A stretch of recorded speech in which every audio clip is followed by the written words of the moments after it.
And welcome unique computer excellence.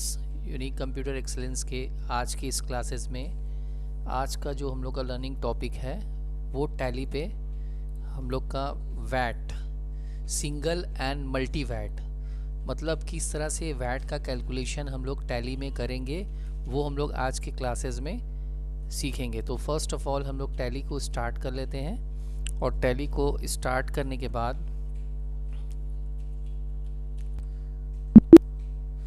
First of all एक company create करेंगे। Suppose हमने इसका नेम दे दिया सिंगल वैट, ठीक है।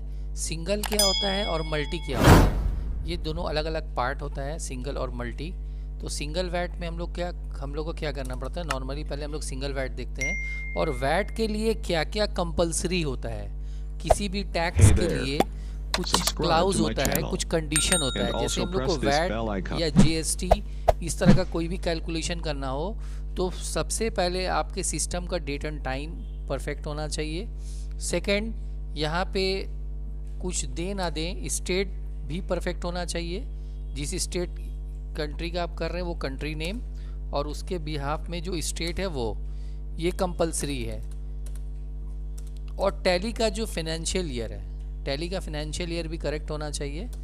तो ये सारा कुछ करने के बाद कंट्रोल ए से हम लोग इसको एक्सेप्ट कर लेंगे। Company after create company, next जो हम लोग को यूज़ करना है वो है फीचर्स। फीचर्स के लिए या तो हम लोग यहाँ से माउस से फीचर्स में यहाँ पे जाके क्लिक करेंगे या कीबोर्ड से हम लोग प्रेस करेंगे F11 प्रेस करने के बाद अभी हम लोग, चूँकि हम लोग टैक्स से रिलेटेड वर्क करना चाहते हैं इसलिए हम लोग स्टैट्यूटरी एंड टैक्सेशन में आएंगे।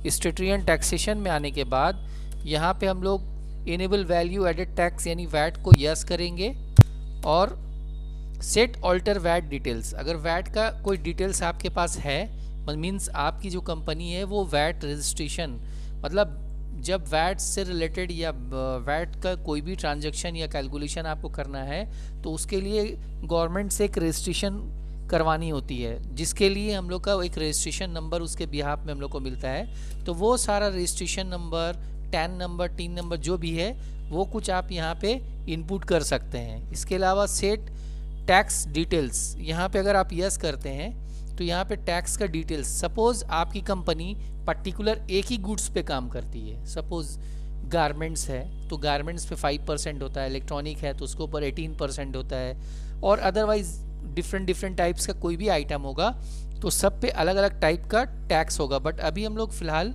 इसका कोई एप्लीकेशन यूज़ नहीं करेंगे, अभी फ़िलहाल इसको नो ही रखते हैं। और अदरवाइज जैसे नो है नो ही रहने दीजिए, कंट्रोल ए से इसको एक्सेप्ट कर लीजिए। अगेन कंट्रोल ए प्रेस कीजिए। After alteration, after setting back करके हम लोग अकाउंट इन्फो में आएंगे और यहाँ पे लेज़र में जाएंगे।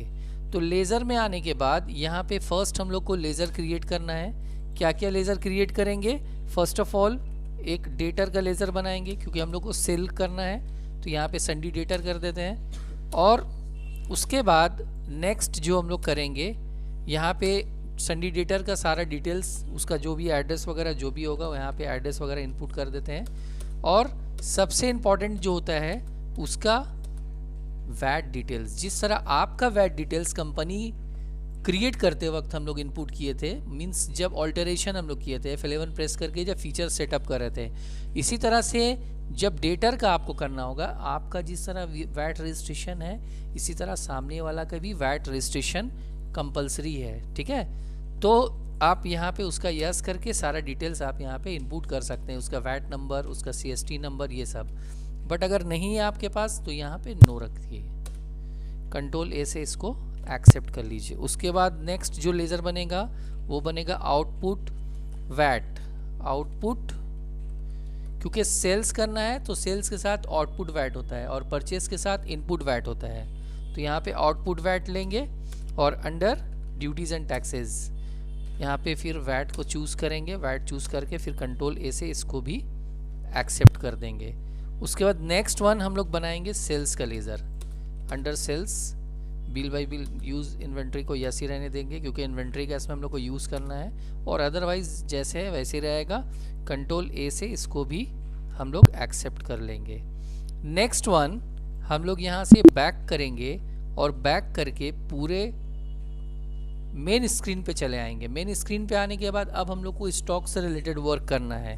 तो स्टॉक से रिलेटेड वर्क करने के लिए हम लोग को कहाँ जाना आता है, इन्वेंट्री इन्फो में। यहाँ पे स्टॉक ग्रुप में जाएंगे। सपोज हम गारमेंट्स का आइटम रेडी करना चाहते हैं तो ये अंडर प्राइमरी होगा और शूट क्वांटिटी ऑफ आइटम भी एडेड, ये पता है हम लोग को यस करना होता है। और सेट ऑल्टर वैट डिटेल्स, इसका एप्लीकेशन हम लोग मल्टी में करेंगे। ये तो सिंगल करें ना, इसलिए सिंगल में नो ही रहेगा, नो रहने देते हैं। यहाँ पे फिर यस करके एक्सेप्ट कर लिया। ग्रुप क्रिएट हो गया। ग्रुप क्रिएट करने के बाद बैक करके हम लोग आ जाएंगे यूनिट ऑफ मेजर में। यूनिट ऑफ मेजर में हम लोग बना लिया पीसेस। फिर बैक करेंगे और बैक करके अब आ जाते हैं स्टॉक आइटम में। स्टॉक आइटम में हमें सिंगल में बनाना है। मल्टी में बनाएंगे तो वैट का कोई डिटेल्स हम लोग को शो नहीं करेगा, बट हम लोग जब सिंगल में जाके क्रिएट करेंगे तो सिंगल में जाके क्रिएट करने पे हम लोग को यहाँ पे कोई भी आइटम लेते हैं, सपोज शर्ट लिया, यहाँ पे गारमेंट्स पीसेज, और यहाँ पे सेट ऑल्टर वैट डिटेल्स को यस करना है। जैसे ही यस करेंगे तो यहाँ पे टैक्स रेट मांग रहा है। टैक्स रेट जो है गारमेंट्स का जो भी टैक्स रेट होगा आप यहाँ पे उस टैक्स रेट को इनपुट कर सकते हैं। सपोज 5% हमने यहाँ पे इनपुट कर दिया, ठीक है। ये 5% इनपुट करने के बाद अब यहाँ पे हम लोग को कुछ ओपनिंग स्टॉक भी लेना होगा, क्योंकि हम लोग को डायरेक्ट सेल करना है, तो इसलिए यहाँ पे कुछ ओपनिंग स्टॉक हम लोग एंट्री कर देते हैं। कंट्रोल ए से एक्सेप्ट कर देंगे। अब यहाँ पे हम लोग क्या करेंगे, नेक्स्ट हम लोग यहाँ से बैक करेंगे और बैक करके पूरे बैक करके हम लोग गेटवे ऑफ टैली में आ जाते हैं। फाइनली हम लोग जाएंगे अकाउंटिंग वाउचर में, जहाँ पे हम लोग को जाके एंट्री पास करना है। तो अकाउंटिंग वाउचर में जब आएंगे, अकाउंटिंग वाउचर में जाने के बाद यहाँ पे हम लोग को जाना है सेल्स में, क्योंकि हम लोग को सेल करना है। तो सेल्स में आ जाएंगे और सेल्स में आने के बाद यहाँ पे नायाब से हम लोग सेल कर रहे हैं, ठीक है। नायाब से हम लोग क्या सेल कर रहे हैं, नायाब से हम लोग शर्ट सेल कर रहे हैं। कितना पीस, सपोज 50 पीस, उसका प्राइस यहाँ पे 500 दे दिया। अब इसके ऊपर जो टैक्स अप्लाई होगा वो होगा आउटपुट वैट। आउटपुट वैट हमने लिया यहाँ पे, और आउटपुट वैट लेने के बाद यहाँ से हम लोग जैसे ही आउटपुट वैट लिया तो यहाँ पे जो भी हम लोग का अमाउंट है, एसेसेबल अमाउंट जो भी है, उसके ऊपर 5% हम लोग का वैट यहाँ पे निकल के आ जाता है। और उसको हम लोग चाहें तो टैक्स एनालाइज करके देख सकते हैं। तो अभी हमने तो सिंगल टैक्स का यूज़ किया, सिंगल वैट का यूज़ किया, इसलिए हम लोग को ओनली 5% यहाँ पे शो कर रहा है। यहाँ से बैक करेंगे और फिर इसको कंट्रोल ए फॉर एक्सेप्ट करने के बाद यहाँ से बैक करेंगे, और बैक करने के बाद हम लोग जाके इसको डिस्प्ले डे बुक, फिर एंटर, और अगर इसको प्रिंट करना है, ये वाला बिल को प्रिंट करना है, तो हम लोग कीबोर्ड से प्रेस करेंगे ऑल्ट पी, या फिर यहाँ पे प्रिंट पे हम लोग क्लिक कर सकते हैं। प्रिंट पे क्लिक करेंगे और यहाँ पे हम लोग यस करेंगे। यस करने के बाद यहाँ पे जूम करना है, या तो कीबोर्ड से हम लोग ऑल्ट जेड भी प्रेस कर सकते हैं। तो इस तरह से हम लोग का ये वैट का एक बिल हम लोग का चला आएगा। इसके अलावा इसका रिपोर्टिंग अगर देखना है तो रिपोर्टिंग देखने के लिए हम लोग को बैक करके स्टेटरी रिपोर्ट में आना होगा। स्टेटरी रिपोर्ट में आने के बाद यहाँ पे जाके हम लोग को वैट में फॉर्म 14 चेक करना पड़ेगा। तो अभी हम लोग का यहाँ पे एसेसेबल वैल्यू कितना है, 25,000, उसके ऊपर जो 5% लग रहा है टैक्स अमाउंट वो है 1,250 रुपीज़। तो इस तरह से हम लोग यहाँ पे भी देख सकते हैं। इसके अलावा बैक करके अगर हम लोग बैलेंस शीट में जाके देखते हैं तो बैलेंस शीट में डिटेल्स में जब जाएंगे तो डिटेल्स में हम लोग को यहाँ पे पार्टी का जो आउटस्टैंडिंग है, जिस पार्टी से हमने सेल किया है उसका आउटस्टैंडिंग दिखा रहा है। हमने उसको सेल किया था 25,000 का, बट उसके ऊपर आउटपुट वैट लगा 1,250 रुपीज़, वो ऐड हो गया। और यहाँ पे ड्यूटीज़ एंड टैक्सेस हम लोग का लायबिलिटीज़ में दिखा रहा है, क्योंकि ये जो होता है टैक्स जो होता है वो लायबिलिटीज़ होता है। जब पार्टी से हम रिसीव करेंगे, अमाउंट रिसीव करेंगे, तो वो टैक्स हमारे पास आ जाएगा। वो टैक्स को हम लोग को किसको पे करना है, हम लोग को गवर्नमेंट को पे करना है। फॉर द एग्जांपल आप यहाँ पे जाइए अकाउंटिंग वाउचर में, और अकाउंटिंग वाउचर में आने के बाद यहाँ से आ जाइए रिसिप्ट में। रिसिप्ट में आने के बाद यहाँ पे आप पहले पार्टी से आप रिसीव कर लीजिए, चाहे तो आप ऑल्ट सी करके एक बैंक का लेज़र बना लीजिए, बैंक का लेज़र अंडर बैंक, कंट्रोल ए से एक्सेप्ट कर लेंगे, ठीक है। और अब यहाँ पे जिस पार्टी से हम रिसीव कर रहे हैं, आपसे हम लोग रिसीव कर रहे हैं, कितना रिसीव कर रहे हैं, वहाँ पे अमाउंट शो कर रहा है, उसका क्रेडिट बैलेंस शो कर रहा है 26,250 रुपीज़, ये हमने रिसीव कर लिया। किसके अगेंस्ट में?